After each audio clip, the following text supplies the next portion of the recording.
உங்கள் favourite TV ஷோக்களை இனி miss பண்ண தேவையில்லை. ZEE5 இல் முற்றிலும் இலவசமாக காணுங்கள். இங்கேயும் எப்பொழுதும். வீட்டில் எல்லாருக்கும் என்ன ஆச்சு? எதை கேட்டாலும் முறைச்சிட்டே இருக்கீங்க, பதில் சொல்லாம. ஏதோ நந்துக்குது, என்னவோ ஆயிடுச்சு எல்லாருக்கும். உங்க எல்லாருக்கும் முனீஸ்வரன் கோயிலில் போயிட்டு மந்திரிச்சு விட்டாதான் சரியா இருக்கும். Good night. ஜெய் முனீஸ்வரா. கொஞ்சம் சிரிச்சா தொலைங்களேன். என்ன அமராவதி, சிவா ஒண்ணுமே சொல்லாம போயிட்டான்? ஒருவேளை அவளுக்கு விழுந்த அடியில அவ பயந்து போய் எதுவும் சொல்லாம போயிட்டாளோ? அந்த அனாதை கழுதிக்கு ஒரு அறலாம் பத்தாது, நல்லா வெளுத்து வாங்கணும். அப்பதான் யாருக்கும் தெரியாம கழுத வந்து சுவடு தெரியாம ஓடி போயிடும். அதுவும் சரிதான். ஜனனி, நீயே நடந்த விஷயத்த சிவா கிட்ட சொல்ல வேண்டாம்னு சொன்ன. மா, அவங்க ஏதோ குழந்தை காணாம போன கோவத்துல என்ன அடிச்சிட்டாங்க. நீங்க அவர்கிட்ட போய் சொல்லி இதை அவர் போய் கேட்டா பிரச்சனை பெருசாதான் ஆகும். அவங்களுக்கு என் மேல இருக்கிற கோவமும் குறையவே குறையாது. உன்னை பார்த்தா எனக்கு ஆச்சரியமா இருக்கு ஜனனி. வயசுல சின்ன பொண்ணா இருந்தாலும் எவ்வளவு பெருந்தன்மையா நடந்துக்கிற. ஓ நல்ல மனசு வேற யாருக்கும் வராதுமா. நீ ஆயுசுக்கும் சந்தோஷமா இருக்கணும்.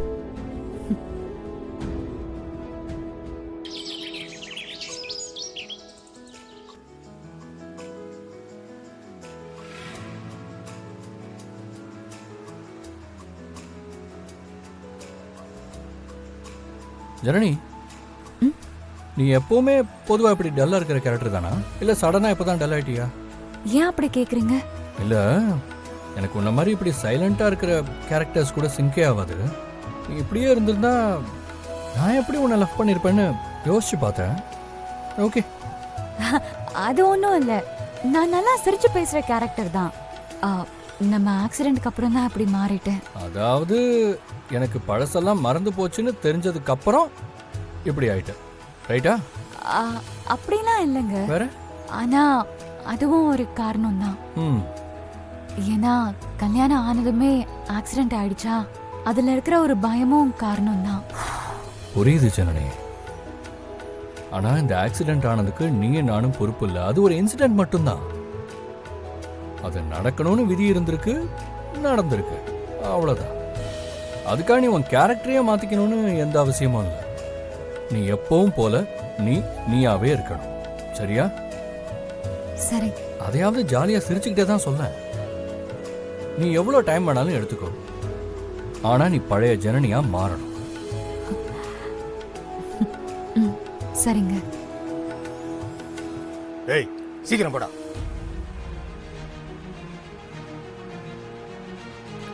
ஜனனி, தோட்டத்துக்கு போறதுக்கு எனிவேஸ் டைம் ஆகும்.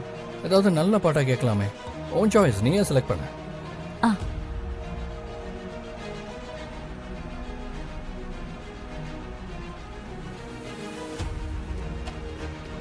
ஆஹா, ராஜா ராஜா தான்ப்பா. Good choice Janani.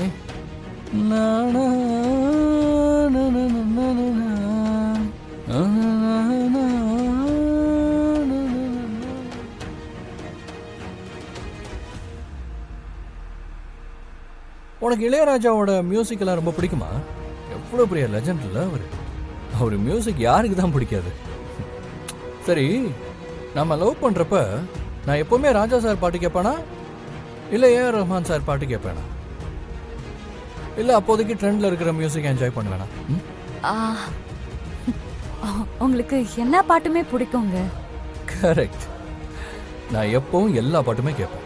இசையில என்ன வேறுபாடு? ராஜா சார், ரஹ்மான் சார், இப்ப சமீபத்துல வந்த அனிருத், எல்லாருமே பியூட்டிஃபுல்லா போடுறாங்க. சரி ஜனனி, உனக்கு என்னெல்லாம் பிடிக்கும்?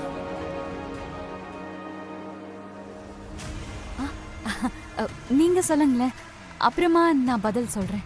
எனக்கு அது இதுன்னு இல்லாம மொத்தமாவே எல்லாம் பிடிக்கும். பெருசா பெய்யுற மழையில நனைய பிடிக்கும். யாருமே இல்லைன்னா சத்தம் போட்டு பாட பிடிக்கும். யானையோட அந்த பிரம்மாண்டமான அழகு பிடிக்கும். சின்ன குழந்தைங்களோட அந்த சிரிப்பு பிடிக்கும். ஓ,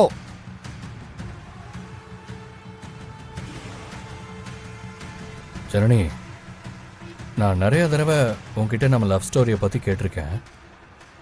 ஆனா இப்ப வரைக்கும் நீ பதில் சொல்லவே இல்லை. மறுபடியும் ஆரம்பிச்சிட்டாரு.